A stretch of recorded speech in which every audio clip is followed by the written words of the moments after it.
بسم اللہ الرحمن الرحیم۔ سورۃ فاتحہ میں اللہ کا تعارف۔ اللہ تو کہہ رہا ہے میں مہربان، میں رحیم ہوں، میں پالنے والا ہوں، محبت کرنے والا ہوں۔ اور ہم نے اللہ سے ڈرا ڈرا ڈرا کے لوگوں کو ویسے ہی بددل کر دیا ہے، مایوس کر دیا ہے اور خوف زدہ کر دیا۔ سورۃ فاتحہ کے بارے میں حضرت علی رضی اللہ تعالیٰ عنہ کا ارشاد علی ہے، اگر میں سورہ فاتحہ کی تفسیر لکھاؤں تو 70 اونٹوں پہ لا دی جاؤں۔ 70 اونٹ، یعنی ہر آیت کے لیے 10 اونٹ۔ 70 سے مراد 70 نہیں ہوتا، بے شمار، عربی میں بے شمار ہوں۔ اور بطور ثبوت ایک واقعہ ہے کہ ایک دفعہ تشریف فرما ہوئے اور فرمانے لگے آؤ میں تمہیں بسم اللہ کی تشریح اللہ۔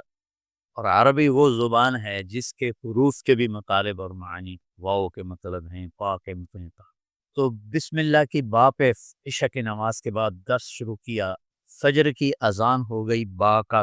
ابھی سفر طے نہیں، تو میں کیا کروں گا یا میں کیا کر سکتا ہوں اگر ایسا طالب العلم۔ لیکن اس میں ایک چیز تو میرے اللہ کا خوف، اللہ ہمیں مہربان کر کے رب، اللہ یہ بھی تو کہہ سکتا تھا الحمدللہ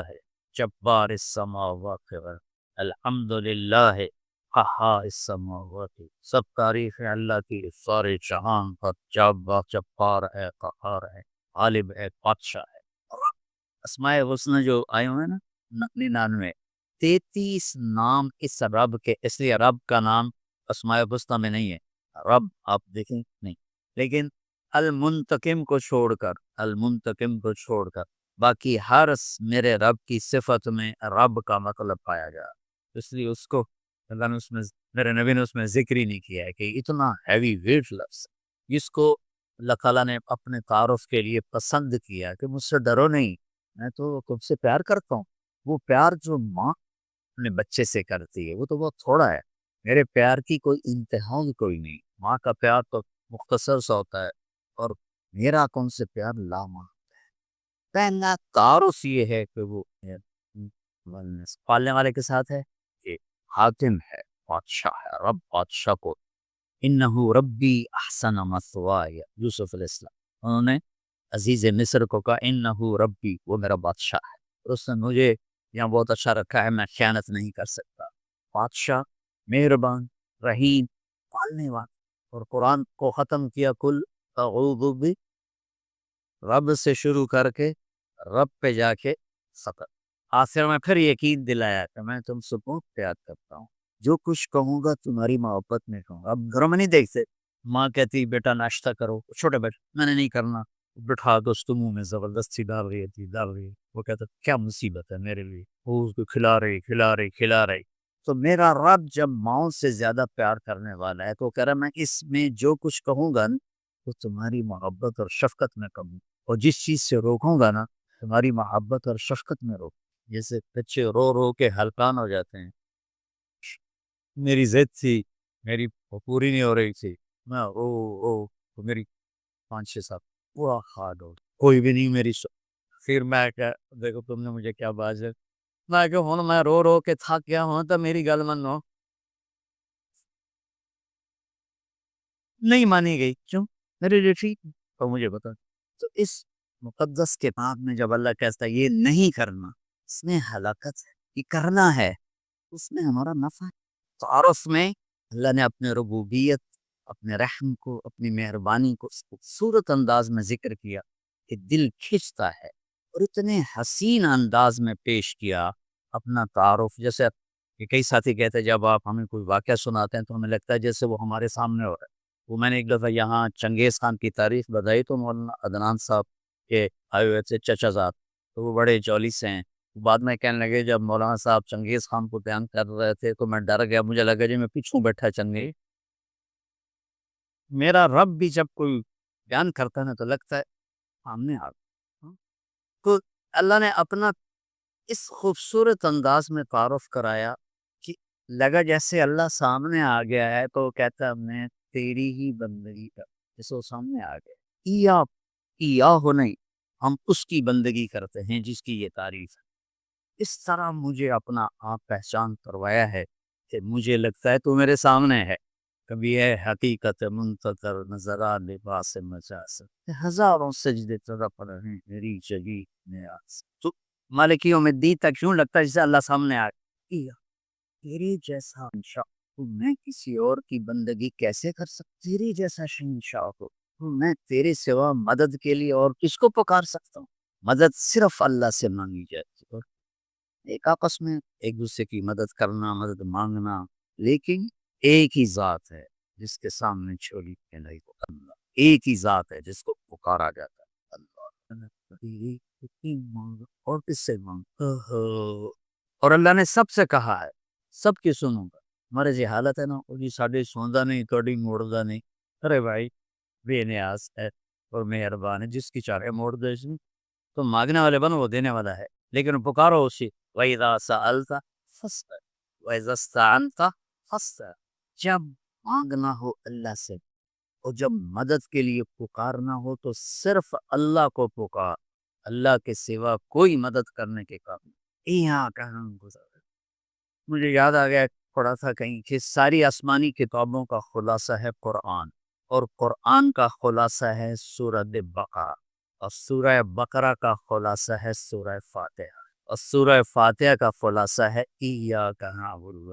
ایاک، آگے ایک عجب دعا ہے، اہدنا الصراط المستقیم، یا اللہ میں سیدھا راستہ، جتنے انسان کے علاوہ مخلوق وہ ماں کے پیٹ سے صحیح زندگی گزارنا سیکھ گیا ہے اللہ کی طرف سے، ان کے اندر یہ چیز دلی ہوتی ہے، ان کو پیدا ہوتے ہی پتا ہوتا ہے یہ کھانا ہے یہ نہیں، ادھر چلنا ہے ادھر نہیں، یہ دشمن ہے یہ دوست۔ آج پہلے دن چوہا اپنی بل سے نکلا، اپنی کھڈ سے نکلا، سامنے بلی دیکھی بھاگ کے واپس آئے، اس کو اماں نے تو نہیں بتایا تھا کہ بلی تینوں کھا جائے گی۔ میں ایک عام مثال دیتا ہوں اپنے گھر کہ بکری کو گوشت کھلاؤ مر جائے گی نہیں کھائے، شیر کو گھاس کھلاؤ مر جائے گا نہیں کھائے، تو اپنی زندگی گزارنے کا طریقہ ماں کے پیٹ سے لے کر آتے ہیں، انڈے سے نکلتے ہی چونٹی سیدھی چلتی ہے، راستہ بناتی ہے، سیدھا راستہ چلتی ہے، پوری لائن چلتی ہے، 1 سینٹی میٹر سے آگے دیکھ نہیں سکتی، کہاں سے؟ اللہ کے نظام، اللہ کا علم کہ ہر مخلوق پیدائشی طور پر جانتی ہے یہ کھانا یہ نہیں کھانا، اور انسان جانتا نہیں ہے، نہ دنیا میں صحیح چلنا جانتا ہے نہ آخرت کو تو ویسے نہیں پہچان، تو اللہ نے یہ دعا فرض قرار دے، ہر رکعت میں یہ دعا فرض قرار دے دی، مانگو کیا اللہ سیدھا راستہ، سیدھے راستے سے ہم عام طور پر سمجھتے ہیں کہ آخرت کا سیدھا راستہ، ہر پل میں مجھے صحیح کیا کرنا ہے وہ دکھا، الصراط، اس میں دنیا کا بھی ہے اور آخرت۔ صبح اٹھا فجر کی نماز پڑھی، یا اللہ اب صبح ہو گئی ہے کام پہ جانا ہے، یا اللہ مجھے سیدھا، میں تیری اپنی دنیا میں کیسے سیدھا چلوں کہ تو راضی ہو جائے، اپنے دین میں کیسے سیدھا چلوں کہ تو راضی ہو جائے، چلتے چلتے چلتے کچھ ہیرا پھیری ہو گئی، کچھ غلط ہو گیا، کچھ ٹھیک ہو گیا، ظہر کا وقت آ گیا، آ کہتا آ جا، اب پھر ماں اہدنا الصراط المستقیم، چلو کچھ گڑبڑ ہو گئی، مجھے پھر بتا کہ میں نے دنیا میں کیسے سیدھے چلنا ہے اور میں نے آخرت کے لیے کیسے سیدھی زندگی گزارنی ہے، مجھ سے نہیں گزاری جا رہی، میری مدد کر۔ اللہ نے پھر تازہ دم کیا، چل جا، پھر ہیرا پھیری ہوئی، اونچ نیچ ہوئی، نے کہا جا اثر میں آ گیا، اثر میں آ گیا، مانگ، کیا مانگوں کا مانگ کہ میں تمہیں سیدھا راستہ دکھاؤں، چونکہ تمہارے اندر یہ جانوروں کی طرح چپ ہے نہیں، انہوں نے وہی کرنا ہے جو ان کو ان کے اندر ڈال دیا، یہ درختوں میں چپ ڈال دی، کبھی آم پہ انگور دیکھے، انگور پہ کریلا دیکھا، کبھی شیشم پہ پھل دیکھا، اندر میں ڈال دیا گیا ہے تجھے پھل دینا ہے، کون سا دینا ہے، کس موسم میں دینا ہے، کس رنگ میں دینا ہے، کس ذائقے میں دینا ہے، کس خوشبو میں دینا ہے، کس تاثیر میں دینا، تو ہمیں اس میں اللہ تعالیٰ نے دونوں تاریں ڈال دی ہیں، اچھائی برائی، تو لگا آؤ پھر مانگو، اثر میں پھر مانگ، پھر جائے کو اونچ نیچ ہو جانے کا، آجا مغرب میں پھر مانگ، اتنا مہربان ہے، آجا مانگ، یا اللہ، پھر گڑبڑ ہو گئی، پھر دکھا راستہ، پھر کہا چلو عشاء ہوگی آجا، اب حالانکہ آپ کو نے سو جانا ہے، لیکن سو رات میں کتنی برائیاں ہوتی ہیں، سب سے زیادہ برائیاں تو رات کو ہوتی ہیں، پھر ماں کہ میں تیری رات صحیح گزروا دوں، تیرا ہر پل صحیح گزروا دوں، اور پھر آخرت کا راستہ بھی تجھے صحیح دکھا دوں، کہ اہدنا الصراط المستقیم، ہر پل میں سیدھے راستے کو مانگنا ہے، ہر پل میں سیدھے راستے کو، اور صراط چوڑے راستے کو، مستقیم سیدھے راستے کو، یہ ہمارا موٹر وے بن گیا ہے ہمارے گھر تک، تب ہم نے وہ پینسرے جاؤ، گوجرے جاؤ، ٹوبے جاؤ، رجانے جاؤ، پیر مل جاؤ، سندیلیاں لے جاؤ، عبدالحکیم جاؤ، ککے کھاندے کھاندے کر، وہ چھوڑ کے ہم 1.5 گھنٹے میں یہاں سے، پہلے 3.5 گھنٹے لگتے تھے، ہم 1.25 گھنٹے 1.5 گھنٹے میں گھر پہنچ جاتے ہیں، یہ صراط اور غیر صراط کا فرق ہے، آدمی جب راستے کا چناؤ کرتا ہے تو کہتا ہے راستہ سیدھا، راستہ کھلا بھی ہو چوڑا بھی، کھلا بھی ہو چوڑا، تو اللہ کہتا ہے قربان سے۔ اور اللہ نے کیا، او میرا بندہ اے مانگ اے مانگ، میں تینوں موٹر وے تے چڑھاؤں، میں تجھے موٹر وے پہ چڑھانا چاہتا ہوں، تو بولے دی چکی دی گلیاں کر لا کر، نام ہے نا بولے دی چکی، تو اس کی سڑکیں بھی ایسے ہی ہوں گی۔ اور صراط تلوار کو بھی کہتے، تلوار کا جو ایک ہوتا ہے نا ایک طرف، اس کو بھی صراط کہتے ہیں، تو صاف شفاف ہو، کوئی کھڈا بڈا نہیں ہو۔ تو اللہ تعالیٰ ہم سے کہہ رہا ہے ایسا راستہ مانگ جو صاف شفاف، اور جیسے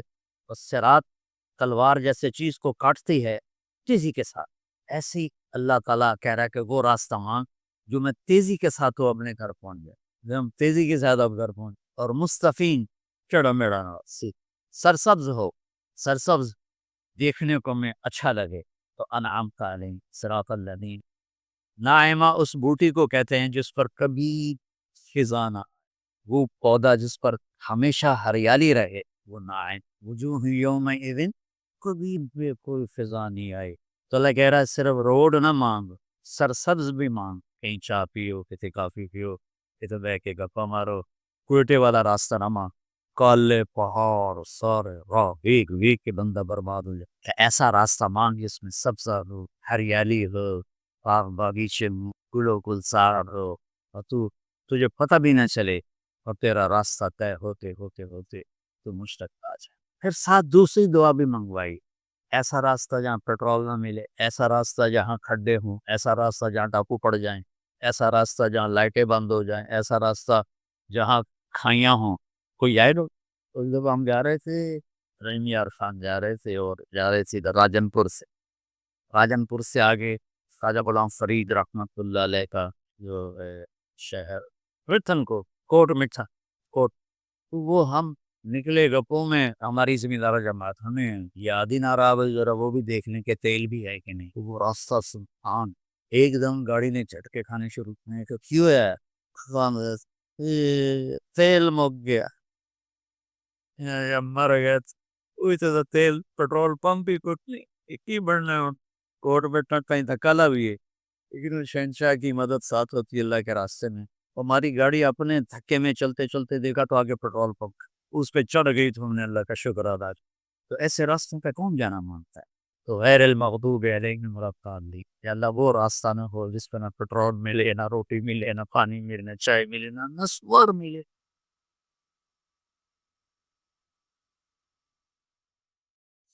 چلو آج صرف سمت کو اللہ نے یہ فضیلت بخشی ہے کہ انہوں نے اپنی کتاب کی حفاظت کی، اور اس کی ابتدا اللہ نے سورہ فاتحہ سے فرمائی۔ تو سورہ فاتحہ جبریل لے کر نہیں آئے، جبریل آپ کے پاس بیٹھے تھے، تو ایک دھماکہ ہوا،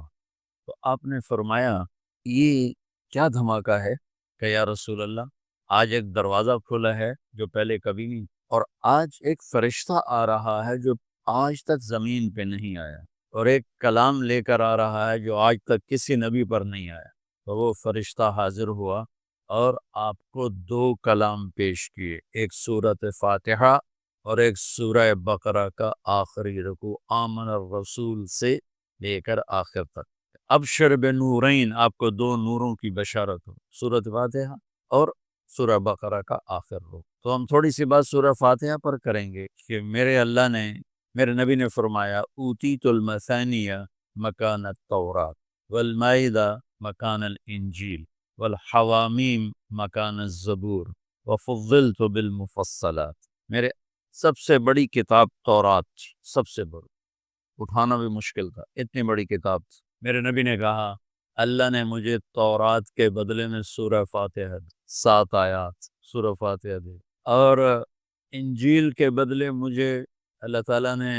سورہ مائدہ دی، انجیل سورہ مائدہ۔ حوامیم، حامیم سے 7 سورتیں شروع ہوتی ہیں، 26ویں پارے سے وہ 25ویں پارے سے 24ویں پارے سے وہ شروع ہوتی ہیں، اور 28ویں تک غالباً جاتی ہیں، 7 صورتیں کٹھی، حامیم حامیم حامیم حامیم۔ تو زبور کے بدلے اللہ نے مجھے حامیم عطا فرمائے، اور باقی قرآن کے ذریعے سے مجھے عزت اور فضیلت عطا فرمائے۔ سورہ فاتحہ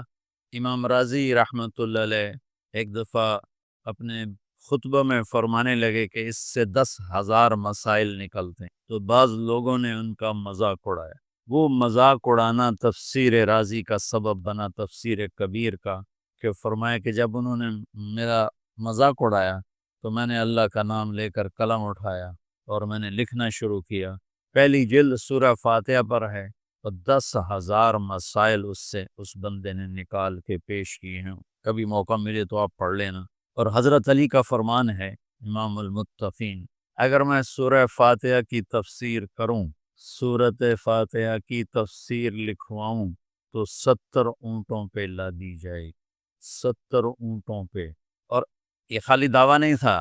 ایک حدیث اور سن۔ ایک دفعہ عشاء کی نماز پڑھا کے تشریف فرما ہوئے اور فرمایا آؤ آج میں تمہیں سورہ فاتحہ کی تفسیر سناؤں۔ تو شروع کرتے ہیں بسم اللہ سے، اور بسم اللہ کی با سے شروع کرتے ہیں۔ عربی میں تو حروف کا بھی مطلب ہوتا ہے نا، با کا مطلب بیان کرنا شروع کیا، اور فجر کی اذان ہو گئی، بات چل رہی۔ سبحان، ہم نے تو وہ، تم نے تو شاید وہ کتاب دیکھی نہیں، شرح میں تعامل الباء للالصاق مررت بزید، ہمیں تو بس اتنا ہی آتا ہے۔ یا حرف جر ہے، باؤ تاؤ کاف و لام و واو منز و مزقلہ رب حاشا من عدا حتی، کیا ہے حتی الہ، وہ جو میر زبانی یاد کی۔ تو سورۃ فاتحہ سارے آسمانی کلاموں کا، جتنے آسمان سے کلام اترے، کتابیں اتریں، اس کا خلاصہ ہے قرآن، اور قرآن کا خلاصہ ہے سورۃ فاتحہ، اور سورۃ فاتحہ کا خلاصہ ہے ایاک نعبد و ایاک نستعین۔ ایک اور طرح، سارے آسمانی کلاموں کا سردار ہے قرآن، اور قرآن کا سردار ہے سورۃ بقرہ، اور سورۃ بقرہ کا سردار ہے آیت الکرسی، اللہ لا الہ الا اللہ۔ تو آسمانی علوم کا خلاصہ قرآن، اور قرآن کا خلاصہ سورۃ فاتحہ، اور سورۃ فاتحہ کا خلاصہ ایاک نعبد و ایاک نستعین۔ یا اللہ صرف تیری بندے، یا اللہ صرف تجھ سے مدد، ایاک سارے طرفوں سے، فَإِذَا وَإِذَا سَأَلْتَ فَاسْأَلِ اللَّهَ وَإِذَا اسْتَعَنْتَ فَاسْتَعِنْ بِاللَّهِ ایاک، کہ اللہ صرف تیری بندگی، اور یا اللہ صرف تجھی سے مانگ، تیری آگے جو لکھا ہے، دنیا بھی اسی سے مانگنی ہے اور آخرت بھی اسی سے مانگ۔ اللہ نے ہمیں دنیا پہلے سکھائی، آخرت بعد میں سکھائی۔ ربنا آتنا فی الدنیا حسنۃ فی الآخرۃ حسنۃ وقنا عذاب النار۔ تو سارے آسمانی کتابوں کا خلاصہ یہ ایک جملہ ہے، ایاک نعبد۔ اور بندگی صرف نماز نہیں، بلکہ پوری زندگی اللہ کی چاہت ہو جائے، ڈھل جائے، اور ہر ضرورت میں اللہ اس کی طرف ہاتھ اٹھے، مخلوق کی طرف۔ ہاں، ایک ہوتا ہے ایک دوسرے کی مدد کے لیے، بھائی اپنا ٹریکٹر دینا، یار میری جو ہمارے یہاں ہم نے اپنی مثال دے دی، جب ایک دم زمین تیار کرنے کا وقت آتا ہے تو وہ 3 ٹریکٹر بھی کافی نہیں ہوتے، تو ہم کہتے ہیں جی ذرا اپنے ٹریکٹر بھیج دینا، ایک ہی دن میں ہماری زمین ساری تیار ہو جائے۔ یہ ایک دوسرے کی امداد باہمی ہے۔ مدد جہاں انسان بے بس ہے، صرف اللہ ہی کر سکتا ہے، ان چیزوں میں اللہ کے سامنے جھولی پھیلانا، اسی کو پکارنا، اسی کے آگے ہاتھ پھیلانا، اور اسی کے آگے سر جھکا۔ حنین میں صحابہ جیسی ہستیوں نے کہا آج ہمیں کوئی نہیں ہرا سکتا، ہم بہت زیادہ ہیں۔ اللہ نے ایک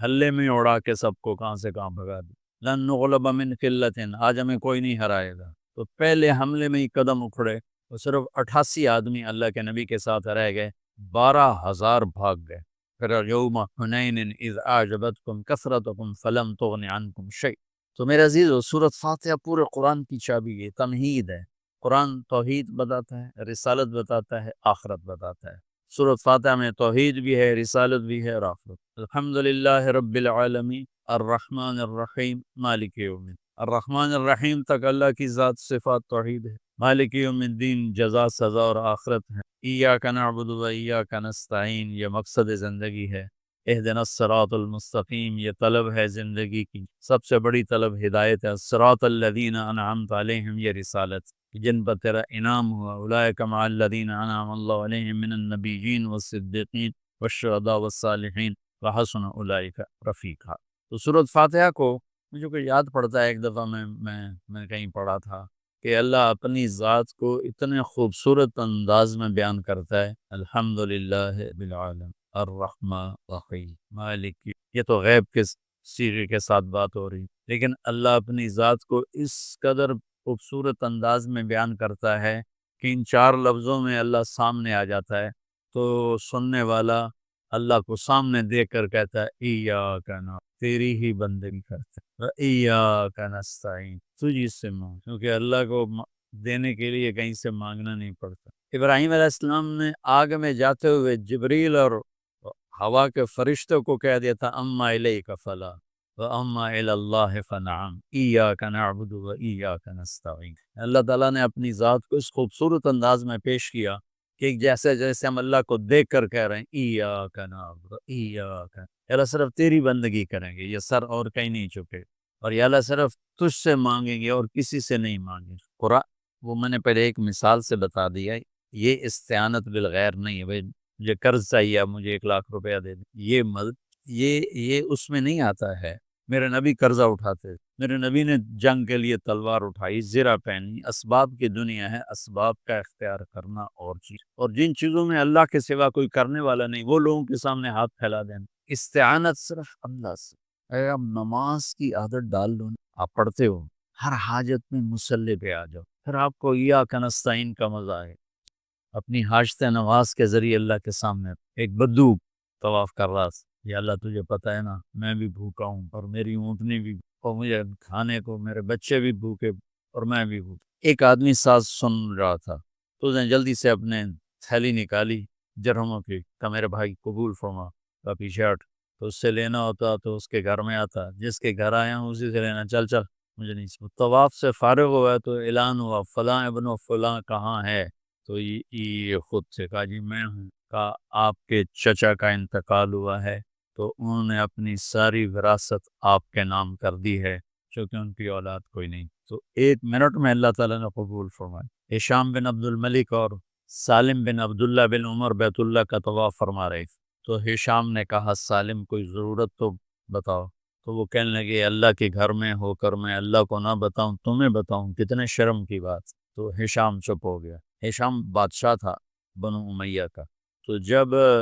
دونوں باہر نکلے تو ہشام نے کہا اچھا اب تو بولیے کوئی ضرورت بتائیں، تو سالم بن عبداللہ بن عمر حضرت عمر کے پوتے کہنے لگے کیا بتاؤں دنیا کی یا آخرت کی؟ وہ کہنے لگا دنیا کی بتاؤ، آخرت کی میں کیا پوری کروں گا؟ تو وہ کہنے لگے دنیا تو کبھی اللہ سے نہیں مانگ، اس سے کیا مانگ؟ ما سال تو من یملکھا فکیف من لا یملک، جو دنیا کا شہنشاہ ہے دنیا تو اس سے کبھی نہیں مانگی، تم سے کیا مانگ؟ تو میرے عزیزو سارے قرآن کا خلاصہ یہ 2 لفظ ہیں ایاک نعبد، امت اللہ کے سامنے سر جھکات، ہر حرام چھوڑ دے، ہر حلال پہ آ جائے۔ بندگی صرف نماز نہیں ہے، بازار کی بندگی کیا ہے؟ سچائی، ناپ تول کا پورا ہونا، وعدے کو وفا کرنا، کھوٹ ملاوٹ سے بچنا، یہ بازار کی عبادت۔ اقتدار کی عبادت کیا ہے؟ ظلم سے بچنا، اپنی طاقت سے کسی پہ ظلم نہ کرنا، انصاف کو ہاتھ سے نہ جانے دیں۔ وکالت کی عدالت کی عبادت کیا ہے؟ ظالم کا ساتھ نہ دینا۔ سیاست کی عدالت کی عبادت کیا ہے؟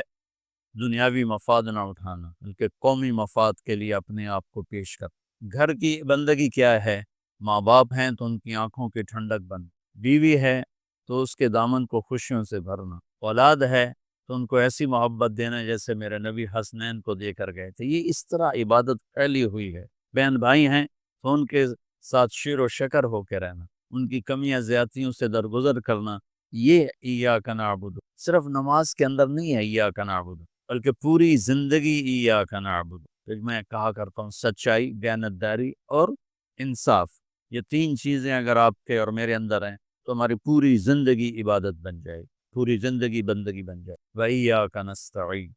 جب اس کے سامنے سر جھکاؤ گے پھر ہاتھ اٹھاؤ گے تو مزہ بھی ہے، مانگنے کا بھی، اس کے دینے کا بھی۔ اس کو کون سا کہیں سے لینا پڑتا ہے؟ جو نباتہ بن یزید نخی رحمۃ اللہ علیہ تابعین میں سے ہیں، اللہ کے راستے میں جا رہے تھے، گدھا مر گیا تو نیچے اتر کے 2 نفل پڑھ کے کہنے لگے یا اللہ تو بے نیاز ہے، تو کسی چیز کی ضرورت نہیں اور میں تو مسافر ہوں، مجھے اس کی ضرورت ہے، اسے زندہ کر، اور ایک چھڑی ماری، قم بیزن اللہ، گدھا اچھل کے کھڑا ہو۔ اور امام شافعی شعبی فرماتے ہیں کہ میں نے اس گدھے کو دمشق کے بازار میں فروخت ہوتے دیکھا، اور وہ نباتہ پہلے فوت ہوئے، کھوتا بعد مرے۔ ایسی دعا قبول ہو